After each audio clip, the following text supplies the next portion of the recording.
second channel. What is good, everyone? Today, finally, at long last, about a week late, we're going to be taking a look at my deck list for the tournament that was held about a week ago, which was the Webcam EU tournament. So the Sunday one, where I took third place, as you guys saw from yesterday's video. If you didn't see it already, check that one out as well. I talk about my tournament performance, some highlights from the games as well, with a little bit of commentary, and just going to talk about my experience as well as how the event was run and my preparation. So if you want to know more about that, check out that video. But this video is all about the actual deck I used. So I'm going to go over every card, talk about why it was played, why the certain ratios, etc. And hopefully you guys can learn a thing or two about the deck. And if you're into Red Omni, you want to bring it to tournaments and stuff, then this will be the video for you. Or if you want to learn how to counter it, then that's also the video for you. But anyway, let's get into it. So starting out with our Digitama.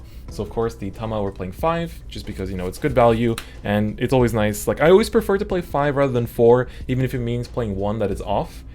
Purely because I think it's simply nice to have the option to always be able to get that extra draw from evolving into a rookie. So we're playing 4 of the Yokomon and then 1 of the Koromon. So Koromon, if you don't know, basically what he says is that he only has an inheritance effect, obviously, and during your turn, while you have 4 or more Digivolution cards on the Digimon that is evolved over him, it gets plus 1k DP. Now this can actually come in pretty handy sometimes. Like, this lets you swing over, like if you have your Omnimon and then you're swinging with it, and then you're playing against like an opponent's Omni, then you know that your Omnimon will not die to their Omnimon in the security. And the same applies to like level 6s and stuff. So like the vanillas that have like 12k power, basically you get to 13 and that kind of gives you a little bit of extra safety. Now the 4 copies of Yokomon here. So Yokomon is the kind of main Digitama that I'm playing, so the Digi-Egg. So Yokomon's effect says, when attacking, when you attack an opponent's Digimon, this Digimon gets plus 1000 DP. So this one is very, very universal and easy to use, simply because you can even go into a level 3, and if you're playing at something like Rookie Rush and you want to just like swing into them with like your low rookie, you get that extra 1k DP and stuff like that. So basically it's just good for trading, especially if you're playing against someone that is like, attacks a lot early, doesn't really like, isn't really playing to stick, to have their card stick, and they're just swinging to get your security out early. Then you can punish them with the extra 1k DP from Yokomon. And it's also just good in mirror matches as well, and taking care of blockers with your level 4s, because one of your main level 4s is only 6k DP. I say only, but it's good to get over blockers and stuff like that. So it gives that little kind of pressure. So that's our 5 Digitama, and it's usually pretty fine whichever one we go into. So that's why we play them like that. Now, of course, we have the star of the show, the best card in the game right now, basically. I think it's the undisputed best card right now, which is, of course, the Omnimon. Let me zoom in a little bit. There we go. Ooh, look at that clean zoom, baby. All right, so Omnimon. This is, of course, the same card, just alternate artworks. So Omnimon says he is a level 7. So, of course, that is the highest level in the game so far. Play cost is 15, but of course evolution cost is 6 from a level 6 blue or level 6 red Digimon. And then he has 15k DP, which is basically the highest stat in the game so far. And when Digi-evolving, you can choose one of your opponent's Digimon and delete all your opponent's Digimon that share a name with it. So what makes it so great is that not only is it like a spot removal, but on top of that, if your opponent set up a bunch of blockers and they haven't like evolved them up before you put down the Omnimon, you can literally get rid of all the blockers all in one fell swoop thanks to that first ability, which makes it really, really nice. So that ability on its own is already really cool, and just being able to destroy blockers, destroy pesky level 6s or level 5s and things like that, or just like see if they're setting up on something and just destroy it too. Like, pinpoint destruction is always going to be great in this game, no matter how you try to flip it. So that's another really great thing. And then of course his second skill is when he attacks, you can unsuspend the Digimon by returning one of the Digimon's level 6 Digivolution cards to your hand. So of course you have to evolve him, because he doesn't do, if you just hard play him for 15, he doesn't really do anything. Like, you can use his second effect, you can use his first effect, you have to evolve him. And so basically you can sometimes just hard play a level 6 and just go into this, and then you swing with it, return to level 6, and if you have a level 5 on the side, you can evolve that already instantly. So, or like if you evolve with a Magnadramon, or sorry, Volcanic Dramon, I always mix up the two, then you can basically return it and then play it down, kill your opponent's rookies and stuff like that. So this card is just great. The whole deck is built around it. I do think 4 is necessary in at least set 1.0 format. I think when we get to set 1.5, this will drop down to like 3 copies, even in just the Red Omni build, because then we'll have Alter S in terms of our level 7s as well, so you don't want to get too clunky. But for now, we definitely want to play 4 of our regular Omnimon. So, and hey, you can check out my nice Fire Emblem sleeves. All right, zooming out a little bit as we talk about our level 6s now. So of course, these are the key components that lead us into our Omnimon. So first things first, we are playing for the Phoenixmon, or Hoomon, however you prefer to pronounce it. So it's a 10 play cost, so if you brick, you will have to pay the 10 here, but if you evolve from level 5, it's only 2 costs, which is really good. That's why you play a bunch of vanillas in this deck, because they basically all evolve for pretty cheap costs, and it's 12k DP, which means that it can swing pretty safely usually. Only things that will kill it are, you know, level 6s, and usually vanilla level 6s, as well as level 7s or option cards. So it's a pretty safe swing to do, and so it's pretty nice for that reason. So the vanilla is always appreciated, because the whole point of this deck is to basically evolve for as cheap as possible, because you need to get to the Omnimon as quickly as possible. So in order to get to Omnimon as fast as possible, we play the cheapest evolve, so vanillas are exactly that.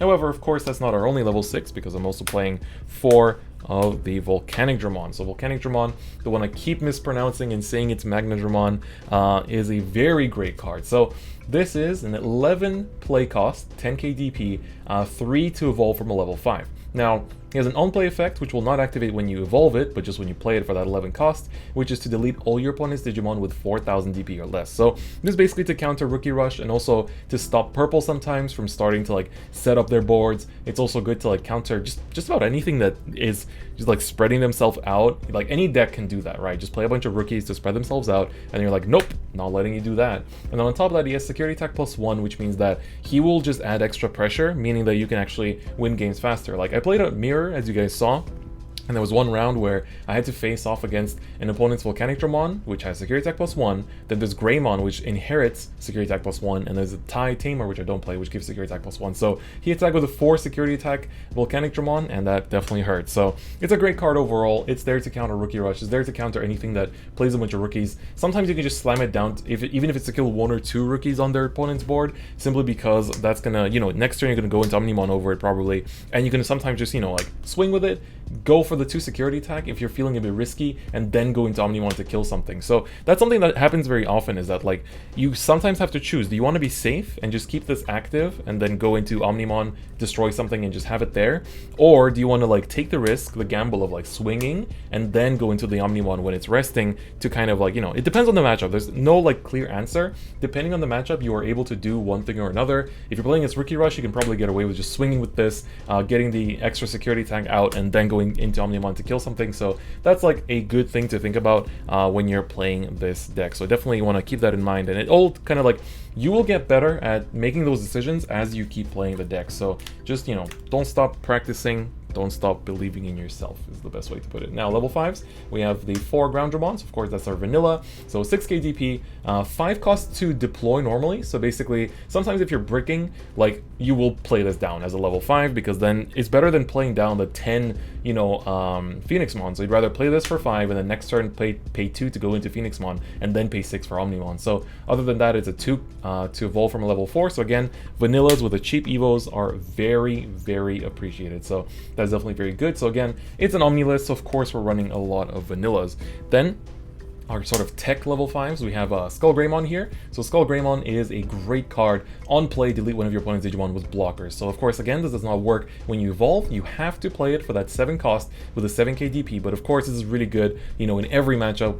Almost every deck plays blockers, and so you're able to punish them pretty well for that reason. And, you know, sometimes just evolving into it isn't too bad either, because it does have Greymon in its name too, which is actually a very important little detail for something we're going to talk about when we get to our rookies. And then our last level 5 is the 2 Metal Greymons. Now, I really like this card. At first, I thought it was like whatever, but I've grown to really love it, purely for the fact that it has a simple skill of like, when attacking, gain 3 memory, and at the end of turn, lose 3 memory. So what you can do is, because we don't play Tamers in this deck, often our opponent will leave us on 1 memory. But if we're on this guy, we can attack, go up to 4, evolve over him with a Phoenixmon, go to 2, and then go into, for example, the Omnimon, and then we give our opponent 4, then they get another 3. So they get a lot of memory to play with, but, you know, you manage to basically get yourself to an Omnimon in that turn, because otherwise you would have only been able to go to the Phoenixmon and stop there. So it's really good for that reason alone, and I think it's just a nice little memory manipulation. You can also sometimes just like drop a Volcanic Dramon afterwards, so your opponent doesn't even get the 3 memory from this refund, or you can like do a Gaia Force or something so they get even less. So if you can push them to 10 with any other cards, then it's even more worth to play the Metal Greymon, and he has Greymon in his name. So otherwise he is a, you know, to hard play him it's 6, so it's actually less than the Skull Greymon, so it's not bad to sometimes, like all the level 5s, we don't mind raw playing them if we are bricking, so it's actually quite okay for that reason alone. The zoom out continues as we go into our level 4. So level 4s are very important in this deck because they will basically dictate the pace of the game for the most part. Like every single card I would say dictates the pace of the game. So first card we have is the Greymon. So cost 5 to play, cost 2 to evolve from a level 3, so from a rookie, and then you can see my sleeves already getting a little bit of wear. But 4k DP, so you don't want to be blind swinging with this because it's probably going to die to most things. Same goes for level 5s, like they are all pretty low in power. So like you can see this is like 6, this is 7, this is 7. So like with this you do swing, because we have, you know, we have a rookie that makes it safer to swing with him, but you're okay with him dying for that memory, basically. That's the situation you put yourself into. But this Greymon you almost never swing with, because his inheritance effect is way more important. So cost 5 to play, 2 to evolve, but security attack +1 as an inheritance effect is really good. Like I mentioned earlier, you can go into this Greymon for the security attack +1, then go into the Groundramon, then go into the Phoenixmon, and then go into the Omnimon, and then you're swinging with the Omnimon for security attack 2. Like basically, if you have this as a stack, like if this is your stack of inheritances, and then you basically swing with the Omnimon, use this effect to bounce the Phoenixmon back to your hand and restand it, that is security attack +1, security attack +1. That's 4 securities already, and then if you have 2 more attackers, that's game basically. So that's basically the best part of this Greymon, is that it's a very aggressive card. It basically just helps you win games faster. That's like the most blunt way to put it, is this helps you win games faster, and there's a lot of matchups where you can get away with that, like just aggro of the Omnimon. And the fact that it's only 2 to evolve is also makes it pretty good card overall. And sometimes you can just go into a level 5 and just like swing with security attack 2 against like rookie rush and stuff, because there isn't much that will kill you and you'll get extra damage out of it, so you can win that relatively tough matchup. Then of course, like every deck should be playing right now, 4 blockers. So 4 Cordramon, this is our blocker. You set this up against basically everything, and you need to carefully assess when to evolve into level 5 over this or not. Sometimes this will be the only level 4 you have, and you will have to evolve over it, so you have to really carefully play with this. You know, you want to be blocking attacks at the good timings. That's not something I can really tell you, like, you know, do X and it'll get better. That's something you gotta really play with the deck and see what works for you. But overall, like, this deck, if we're talking about matchups, it is definitely, it suffers against Blue Omni if you don't respect the Metal Garurumon, the SR from the set 1.0, so you need to really be careful with that matchup. And then other than that, most matchups are pretty okay. Rookie Rush is fine if you can draw into your blocker and draw into the Volcanic Dramon, because of course Volcanic Dramon will definitely help you in that matchup. And then other decks like green and yellow, I don't have enough experience testing against. I did run into green in the tournament, but set 1.0 yellow is still kind of a mystery to me, so that's something that definitely needs to be tested before we get into set 1.5 format and get into Shine Greymon, which is actually one of my decks in the JP format. So yeah, blockers are always great. You know, being able to block for 6k is great in any deck, and of course, just be careful with the timing when you evolve over it. And finally, because this is an Omnimon list, we are running the 4 Dark Tyrannomon. So Dark Tyrannomon is our 1 cost to evolve.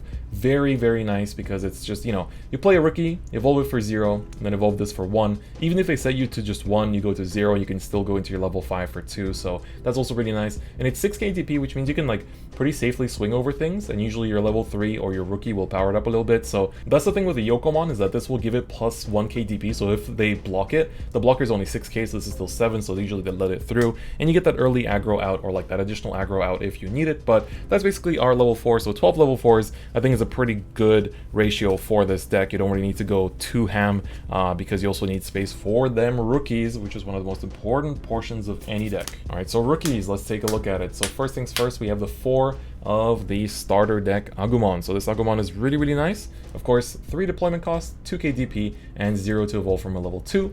And his inheritance is Digimon gets plus 1k DP. So this is like the same as the Koromon basically. So it's the exact same thing where you get plus 1k DP to swing over blockers. You get plus 1k DP for your Omnimon to swing and not get killed by your opponent's Omnimon in security. You get plus 1k DP for your Phoenixmon with the same logic. So that plus 1k DP can actually go pretty far for you, and definitely like it's worth committing to just for the fact that you are gonna be safer in making riskier plays. Like that's the thing about this deck, is that you want to reduce risk as much as possible and, you know, not get too punished for making greedy decisions, so that definitely helps in that regard.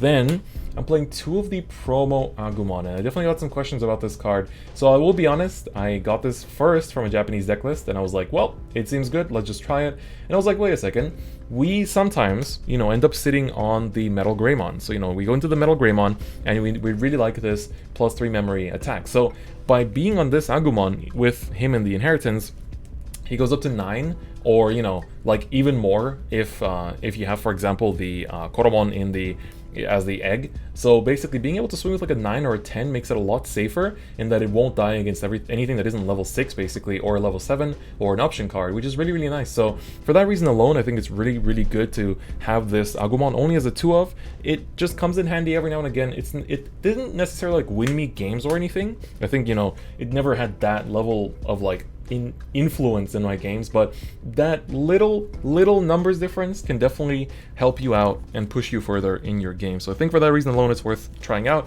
But of course, if you don't have access to it, you can play any other rookie basically. Like there are still good rookies. I think there's a Biomon in set 1.0 that you can play that I used to play before I switched into this, and you know, going into the next set when we get to 1.5, there's a really good Biomon in there where when it gets destroyed during your turn, you can gain a memory, which is, or 2 memory I think. So it's really, really good for that reason. So speaking of Biomon, we of course play a hefty amount of cost 2 rookies. So these are really important for any deck, because cost 2 rookies mean that if your opponent leaves you on 1, you can leave them on 1 too and go wide, and only Volcanic Dramon can really punish you. I mean, other things can punish you too, but Volcanic Dramon is like the best thing to punish rookies. But this is just great because you can play them out, and like for example, you can play this for 2 and then go into the like Dark Tyrannomon for 1, so that's just like 3 to get to a level 4, and that's just really, really nice on its own. So I think for that reason alone, like having 8 of the cost 2 rookies is really nice. I think 8 is a good number, and overall like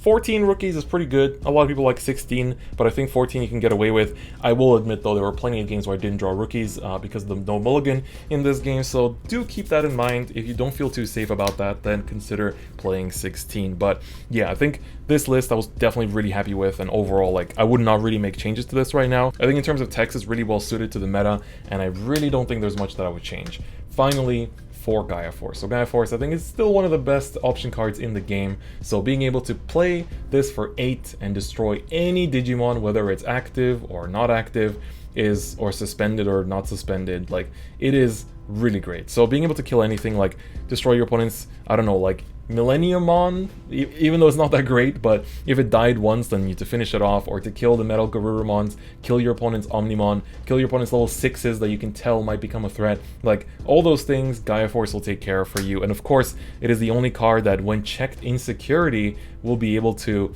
essentially, you know, destroy something that isn't attacking. So if they have like, you have 1 security and they have 2 attacks, and you check Gaia Force, it will buy you that 1 more turn because you can kill the unit that did not attack yet, and therefore buy yourself a turn. So for that reason alone, I think Gaia Force is going to be a great card. It will go down in count over time, but for now, definitely playing it at 4 does not hurt at all, because it helps us deal with our worst matchups like the Blue Omni. Alright, so that was basically it for this Red Omni deck profile that I used to get 3rd in the first ever EU Webcam tournament hosted by, you know, Digimon officially. So it's definitely a really cool experience, as I talked about in my video, and I'm really happy with this deck list. I do recommend it, although it is pretty expensive because of the 4 Omnimons, but Omnimon is definitely a good pickup because, you know, Red Omni is going to stay good for a long time, and, you know, looking at like set 3, set 4, it's still looking to be one of the most dominant decks, and definitely worth your time and attention in my opinion. But yeah, this deck is really fun. If you want to give it a go on like Tabletop Simulator or whatever, feel free to build it and test it with your friends. And yeah, honestly, I had a really fun time with it. Maybe at some point I'll be able to actually record some gameplay and show you guys how I pilot it in like a full game. So of course I didn't want to like do full games of my Discord matches from the tournament, but I think when we maybe do some Tabletop Simulator Simulator gameplay with English format, I'll be able to show you. If not, then we'll play some Japanese format as well. But on that note though, that's basically gonna be it for me today. Hope you guys enjoyed today's video. So yeah, we're gonna keep looking at more Digimon into the future here on this second channel, but of course make sure to check out my main channel as well for Card 5 Vanguard footage, as well as my Twitch channel where I stream a bunch of different things including Digimon as well. But anyway, on that note, that's gonna be it for me today, and I'll see you guys next time. Bye bye.